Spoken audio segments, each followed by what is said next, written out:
Olá pessoal, tudo bem com vocês? No vídeo de hoje nós falaremos um pouquinho a respeito do pré-modernismo, um dos movimentos literários mais requisitados no Enem e nos principais vestibulares do país. Vamos acompanhar? As escolas literárias são um dos assuntos mais cobrados e exigidos no Enem e nos principais vestibulares.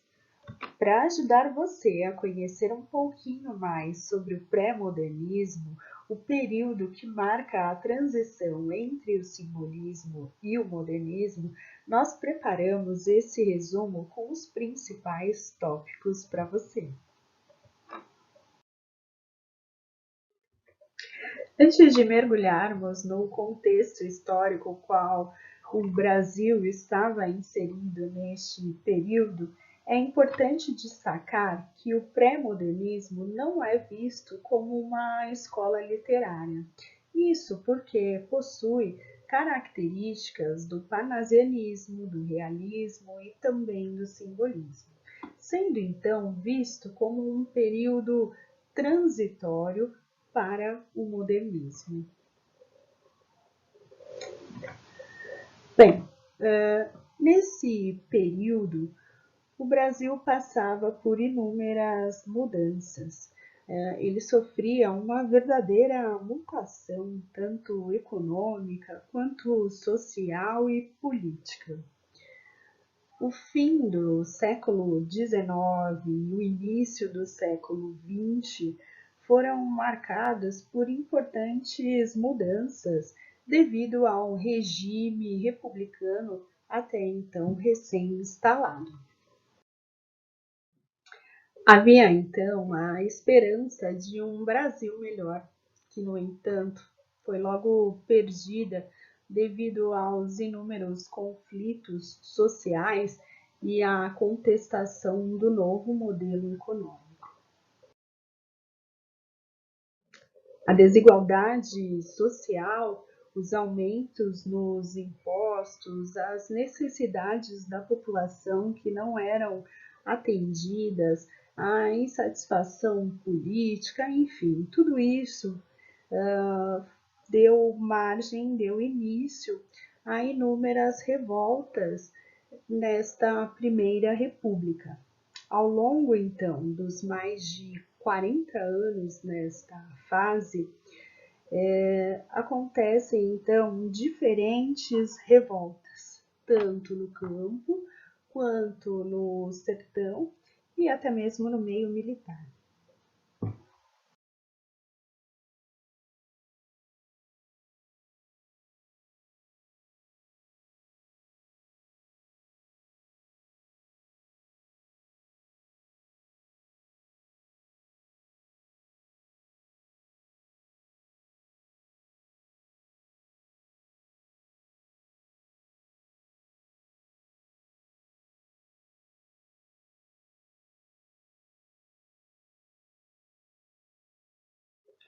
Segundo o autor Alfredo Bossi, é possível chamar pré-modernista tudo aquilo que, nas primeiras décadas do século XX, problematizam a realidade social e cultural do Brasil.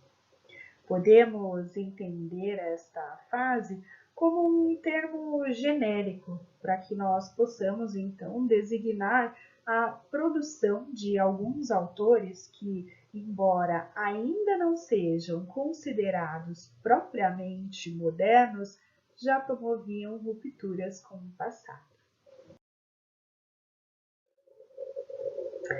Entre as principais características do movimento pré-modernista estão a ruptura com a linguagem acadêmica e artificial dos parnasianos, a problematização e a denúncia da realidade sociocultural brasileira, além do regionalismo e nacionalismo, e também a exposição de personagens comuns como o operário, o suburbano, o mulato, o caipira, e também o imigrante, já que naquela época começava a acontecer a todo vapor a imigração europeia. Ao retratarem as figuras destes tipos humanos, os escritores buscavam mostrar um novo regionalismo, mostrando uma terra totalmente diferente daquela revelada durante os períodos do romantismo e também do realismo e naturalismo. Não raro, as temáticas envolviam fatos históricos, políticos, econômicos e sociais contemporâneos, aproximando assim a realidade da ficção.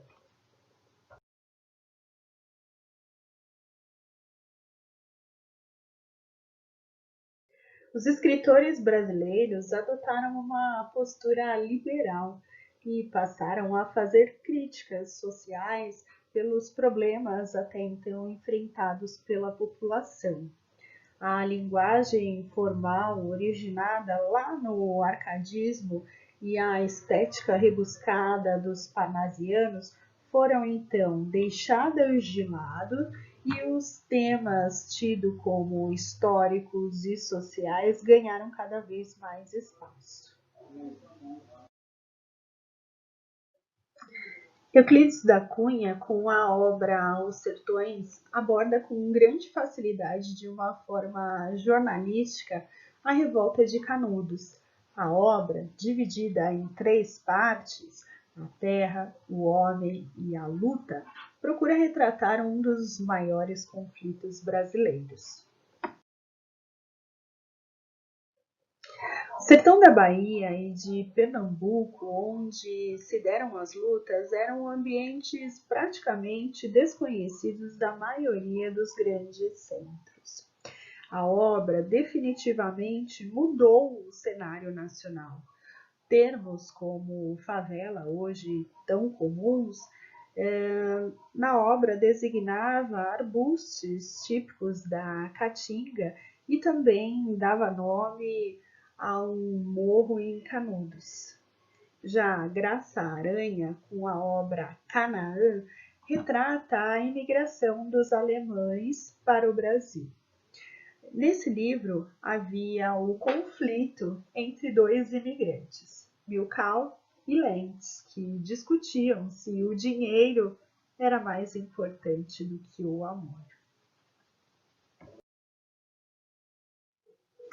Lima Barreto faz uma crítica da sociedade urbana da época com o Triste Fim de Policarpo Quaresma e também recordações do escrivão Isaías Caminha, além da sua consagrada obra O Homem que Sabia Javanês. Monteiro Lobato. Monteiro Lobato foi um dos mais influentes escritores do Brasil do século XX. Popularmente conhecido pelo conjunto educativo de suas obras infantis, qual constitui, aliás, praticamente metade do seu acervo, da sua produção literária.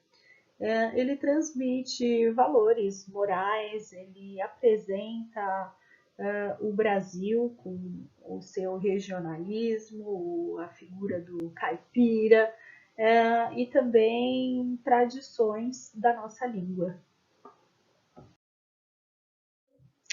Monteiro Lobato destaca-se no gênero conto, com a obra Urupês e também Cidades Mortas. Ele retrata o homem simples do campo numa região de decadência econômica. Foi, sem dúvida, um dos escritores brasileiros de maior prestígio. Por alguns anos, seu tempo foi dedicado integralmente à campanha do petróleo. Teimava em dizer que era preciso explorar o petróleo nacional para, enfim, dar ao povo um padrão de vida à altura de suas necessidades. Tentou, infelizmente sem sucesso, organizar uma companhia petrolífera mediante a participação popular.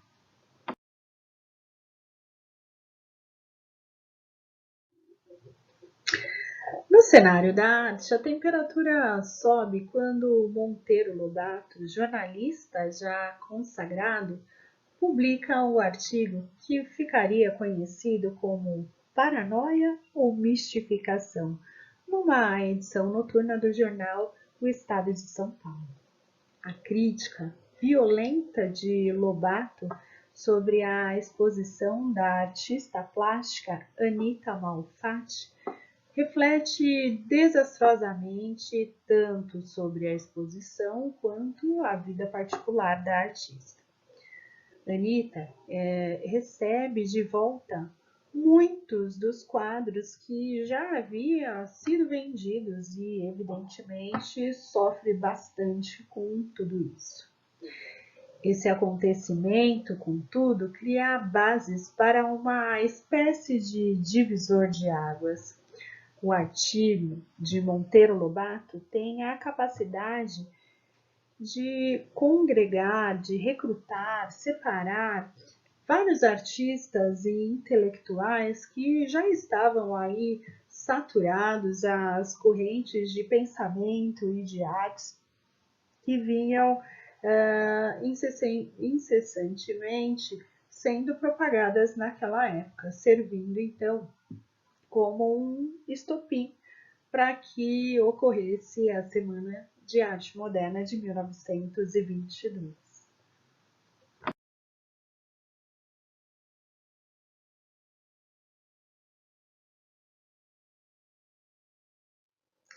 Na música, Chiquinha Gonzaga, compositora, instrumentista e regente, foi a maior personalidade feminina da história da música no país e uma das maiores expressões na luta pela liberdade. Na poesia, Augusto dos Anjos trazia elementos pré-modernos, embora linguisticamente falando ainda mantivesse pezinhos no realismo, naturalismo, como podemos observar na sua obra Filha Única, Eu e Outras Poesias. Uma curiosidade a respeito do autor é que ele costumava compor os seus poemas de cabeça, gesticulando e normalmente em voz alta, o que levou a sua irmã a pensar que ele pudesse sofrer de problemas psiquiátricos. Uma outra curiosidade é que, devido a ele mencionar muito sobre a tuberculose em seus poemas, as pessoas achavam que ele havia morrido disso, mas realmente ele foi vítima de uma pneumonia, que na época era considerado como uma doença rara.